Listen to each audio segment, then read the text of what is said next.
سلیمان علیہ السلام چې کله وفات شو، مفسرینو یو واقعه ذکر کړی دا او د قران کریم دی آیاتونو سره لګولې دا او آیاتونه هم ور سره لګولې دي. دا هغه واقعي خلاصه دا ده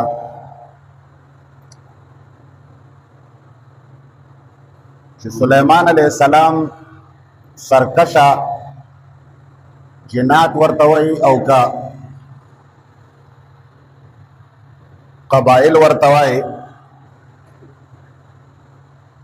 دا الله تعالی د تابع کړیو او د په کارونه کول مزدوریان به کولې. سلیمان علیہ السلام چې کله هیکل یا څه شی جوړولو نو د سرپرستی کوله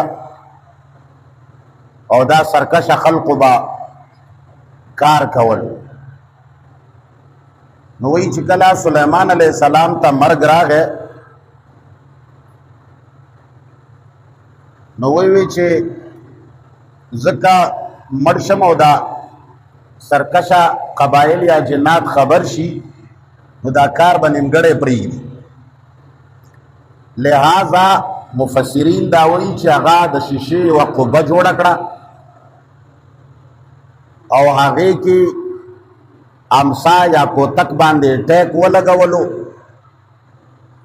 او بس ساتې واغستی شوه او دی ولاړ و ډېر وخته پورې. نو دې سرکشه جناتو یا قبائلو دې لیده چې دا خو لکه عبادت کوي نو بس هغوی کار کو. تر ډېر وخته پورې دی ولاړ و چې وی چې په هغه امسا باندې وینه ولګېدل الا دابة الارض، هغو وینو دا امسا وخوړله، امسا را پرېوته. نو چې دی کله را پرېوتو نو بیا دا قبایل یا جنات خبر شو چې سړی خو مړ دی. نو بیا به وی چې ارمان موږ که په غیب پوهېدی نو موږ به په دې عذاب کې مبتلا نه وی.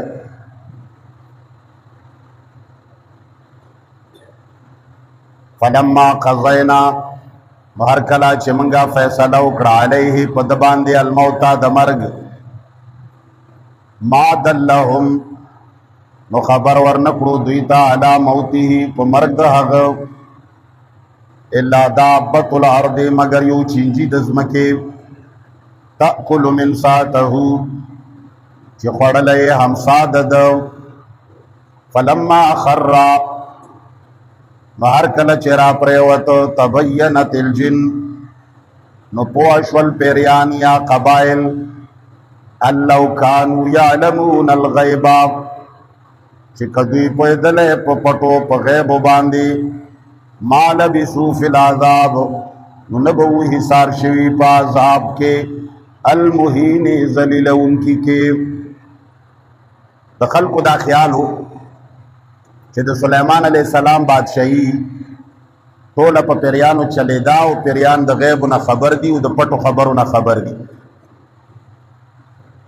نو الله تعالی په دې آیت کې دام ښکاره کړه چې هغه عاجزان په خپله د دین نه و خبر چې سلیمان علیہ السلام مړ دی او که ژوند دی. او دویمه خبره ما مخکې په زړو درسونو کې و درس کې کړې وه چې زمونږ ملایان وایي چې کله سړی مړ شي خصوصا د انبیاو په باره کې وایي چې دا څه وخته پورې مړه وي او بیا قبر کې راژوندي شي، څو ورځې پس ورته واپس روح راشي او بس عام خلقم او پیغمبران هم بیا ژوندي شي. نو بیا دا ویني او دا اوري او دغه وغه د خبرې ټولې تاسو اورېدلې دي ځکه چې دا دنیا ده او همدا مسلې دي پکې د حلال او د حرامو مسلې خو نشته. او بزرګانو دا وکړل، اولیاو دا وکړل او پیغمبر داسې و ژوندی دی او روضې ته سلام وکړم او ستا روضې نه قربان شم او شنې روضې نه دې قربان شم او بعد چې کله پرې ورځې زما سلام پرې وایه. دغه خبرې دي زمونږ دین کې خو نور څه پاتې نه دي. نو ما دا خبره کړې وه چې که چېرې څو ورځې پس پیغمبرانو ته روح راځي او ژوندي کېږي نو پیغمبر علیه صلات وسلام خو 2 ورځې په خپل کور مبارک کې کټ مبارک کې پروت و د سړه ښخ شوی نه و په کټ د پاسه ولې ژوندی نه شي زه هغه هم پرېږده سلیمان علیه السلام د دوی د دې واقع مطابق ځکه چې امساوې نه خوري نو په هغې خو ډېر وخت لګي او خو د یو 2 ورځو خبره نه ده کم از کم میاشتې پې لګي نو دا را ژوندی ولې نه شه او را پرېوته ولې 10 ورځې پس 15 ورځې پس میاشت پس خو ژوندی شوی وی وګوره دا یقیني خبره ده دا یقیني خبره ده چې پس د مرګه ژوندون حق دی خو د قیامت په ورځ دې کې بله خبره نشته پس د مرګه ژوندون حق دی خو د قیامت په ورځ هغې نه مخکې موږ ډېر قبرونه وینو چې د کالونو نه کېدی شي د لکونو کالو د زرګونو کالو قبرونه وي هېڅ شی پکې نشته او زمونږ دا ایمان دی چې په ورځ د قیامت به الله داسې را ژوندي کړي لکه چې اوس ژوندي نو یو خو الله دا ښکاره کړه چې جناتو په سر د هغه بادشاهي نه چلېده بادشاهي الله چلوي او بل دا چې هغوی ته دا هم پته نه وه چې دی مړ دی او که ژوندی دا یو تفسیر دی چې دا عام مفسرینو کړی دی او عام جمهور تفسیر دغه دی یو تفسیر ځنو خوارانو فقیرانو ورته ووایه یا محققینو ورته ووایه هغوی کړی دی هغوی دا وایي چې قرآن لکه ما پرون هم دا خبره کړې وه هغوی وایي چې قرآن ټولې خبرې اکثرې خبرې په کنایو او په استعارو باندې کوي او د دنیا دستور دا دی چې څومره کلام اعلی وي څومره چې مضمون اعلی وي په هغه کې استعارې ډېرې زیاتې وي تشبیهات زیات وي او هوښیاران چې کله خبره کوي نو هغې خبرې کې چې هغه کمه خبرې الفاظ وایي هغه الفاظ د خلکو مراد نه وي د هغې معنا بله وي غوا حلال نه خنک په سر نیولی اوس دا رښتیا چېرته دا معنا ده خو معنا یې د بیډې ده د جلدی معنا یې ده کیماړي دور ہے د جلدی ده نه استعاره ده په خبره پوهېږې همدارنګې یو سړی وایي چې هلکه پلاني خبرې وکړې لکه دا اوبه چې دي اوبه د اوبو یوه حقیقي معنا ده یوه یې مجازي معنا ده او په اکثرو کلامو کې مجازي معنا مراد دي اوبه حقیقي معنا اوبه دي خو چې کله په یو کلام کې استعمال شي د دې معنا بیا بله وي لکه یاره پلاني چې خبرې وکړې زه ټول اوبه اوبه شومه اوبه اوبه دا مطلب خو نه دی چې کني زه اوبه شومه چېرته کوی کې پرېوتم مطلب دی زه وشرمېدم د اوبو معنا دلته شرمېدل او ډوبېدل دي دارنګې دا مفسرین یا محققین دا وایي چې الله تعالی کومه خبره وکړي هغې نه اصل کې اشاره او کنایه مراد دي زموږ ستاسو په دستور کې داسې بلا شی خبرې دي یوه نه ده ډېرې خبرې دي چې کوم ته متلونه وایي په هغې کې هغه الفاظ مراد نه وایي چې یاره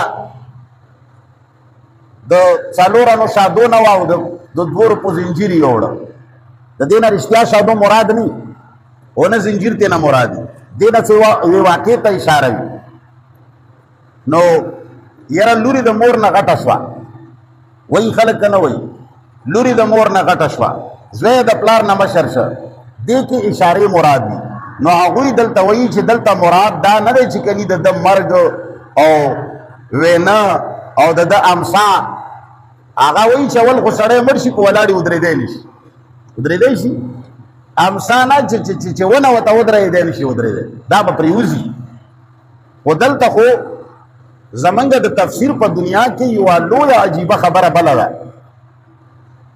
کله چې یو سړی یوه خبره وکړي مثال په طور زه تاسو ته یوه قصه وکړم چې درته ووایم چې یاره سکندر بادشاه چې و یا درته ووایم چې عالمگیر اورنګزیب چې و یا درته ووایم چې حاتم طایی و هغه چې کله مړ شو نو یو دیوال ته تکیه والی وه نو تقریبا 1 کاله پورې هغه دیوال ته تکیه و نو تاسو فوراً عقل استعمالوئ چې هلکه مفتي صاحب خو دروغ ځکه ووایي چې سړی دیوال ته ودرېږي نو هغه چې مړ شي خو را پرېوځي. خو که زه وایم چې رسول الله فرمایلي دي چې حاتم طایی دیوال ته ودرېد او مړ شو بیا یو کاله پورې ولاړ ستا هغه پلار هم نشي ویلی چې دی دروغ، ځکه چې ما داسې سړي نوم واخیستی چې بس په تا مې ایټم بم استعمال. لکه ما تاسو ته متل کړی و چې یو سړي هغه بل نه پوښتنه کوله چې هلکه ستا څه نامه ده؟ هغه ورته چې زما نوم مثال جمعه ګل دی. هغه ورته چې وده جمعه ګل داسې داسې وکړم. بیا یې ورته ووایي چې ته د کم کلي یې مثال د چا زوی یې؟ هغه ورته چې زه خو د سید ګل زوی یم. هغه ورته د سید ګل داسې داسې وکړم. وایي د کم قوم یې؟ هغه ورته وایي چې یاره جي زه پښتون یم. وایي د پښتون داسې داسې وکړم.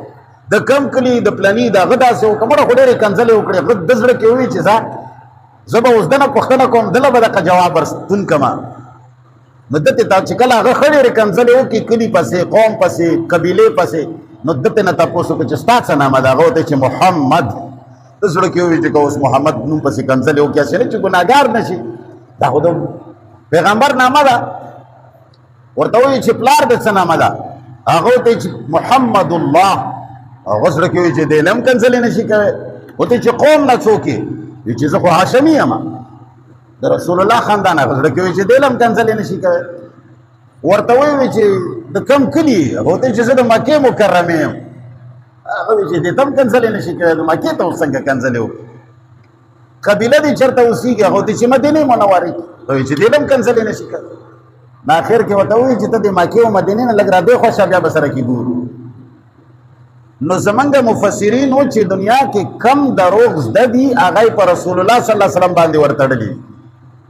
او چې د رسول الله صلی الله علیه وسلم نوم راشي د چا پلار به بیا پکې عقل استعمال کړي. نو بیا خلک وایي چې یاره جي بس داسې به وي. حالان کې دا سوچ پکار دی چې زموږ رسول الله صلی الله علیه وسلم د عقل نه خلاف د قرآن نه خلاف د الله د قانون نه خلاف خبرې نه کوي. ناول خبره خو دا ده چې په ولاړه باندې سړی مړ شي آپ امسا ودرېدی نشي. لہذا محققین وایي چې د دې معنی دا ده که تاسو خیال کړئ په قرآن کې یو بل ځای کې راځي ولقد فتنا سلیمان والقینا علی کرسیه جسدا شته که نه؟ او په هغه آیت د لاندې د رسول الله صلی الله علیه وسلم یو حدیث مبارک دی غالبا د ابو هریره رضی الله تعالی عنه نه روایت دی. چې ابو هریره فرمایي چې یوه ورځ سلیمان علیه السلام اراده وکړه د خپلو د دربار کسانو یا یارانو یا د چا په مخ کې ووایي چې زما 70 ښځې دي او نن شپې به زه په 70 واړو ښځو باندې تاویږم او دا ټولې به حاملې شي او 80 مجاهدین به راوړي او د الله په لار کې به جنګي. نو روایت کې راځي چې دنه د انشاءالله ټکی هیر شي. بس وایي نه وي. نو چې کله شپه تېره شوه نو یوه ښځه یې هم حامله شوه.